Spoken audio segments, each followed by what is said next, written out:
Hello and welcome to your April Google update. Let's go ahead and dive in. First thing, admin security updates.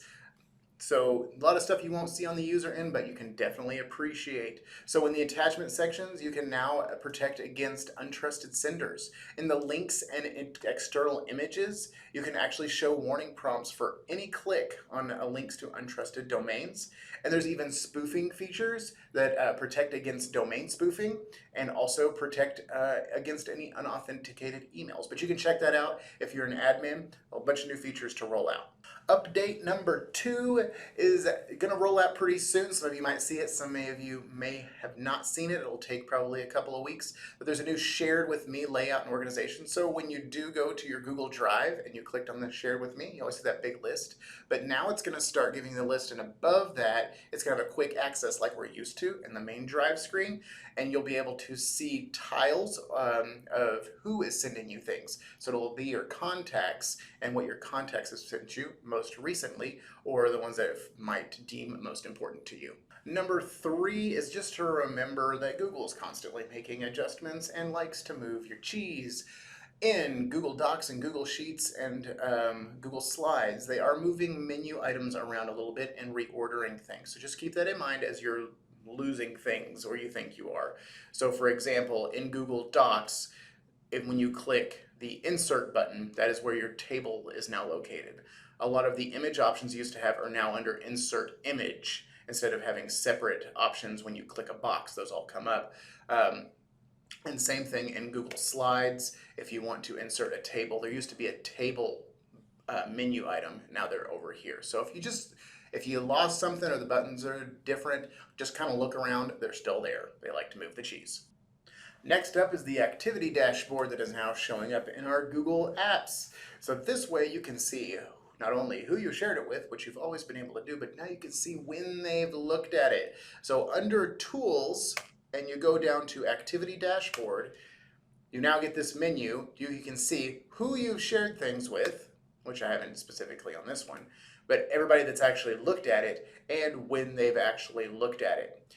Great tool and really helpful, so have fun with that one. An update to Google Sites, you can now add a favicon. If you don't know what a favicon is, so anytime you go to a website, you bookmark it or you look up at your tabs, it's those little icons that are right next to it. You've been getting kind of a default Google Sites image up to this point. You can still have that, but you can actually put your own logo in. When you're on your Google Sites, just go ahead and click the 3-dot menu next to the Publish button, and then you have an Add Favicon option. Go ahead and click on that. You can upload one that you have, or you can select one from the Google search. Favicons, make it happen. If you haven't heard, the Google URL Shortener GOO.gl is going away. As of a couple of weeks ago, they have ended service on that, or they're going to, as of March 30th.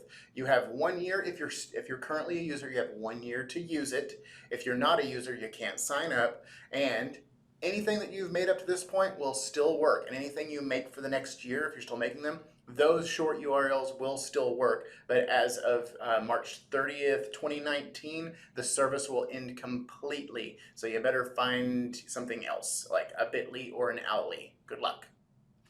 Last thing, which really isn't an update, but just something nice to know about Google. We talk a lot about privacy and things that Google is watching us on and tracking us on. So you can actually see all of that. If you go to myactivity.google.com, it shows you pretty much everything you've done in your account. Now, mine is an institution account, like an education account, so certain things are turned off by admin. But through here, if we go over to activity controls, you can see everything that they do. So your web activity, your app activity, you can see your location history, your device information, voice and audio activity. So if you ever tell Google to do something, it records that. YouTube search history, your watch history. It's pretty cool, maybe kind of weird, but I would check it out if you've never checked it out before. Hey, you only thought you were done. I've got one more. Just found out that Google is going to be updating the user interface finally on Gmail. Super exciting, way overdue. If you're part of an early adopters program, or your school or company is, you'll be getting a little bit earlier. If you got a personal account, be checking to start seeing when they're going to push that out. But super exciting, and I hope they are good changes. So be looking out for the next video. Till then, later.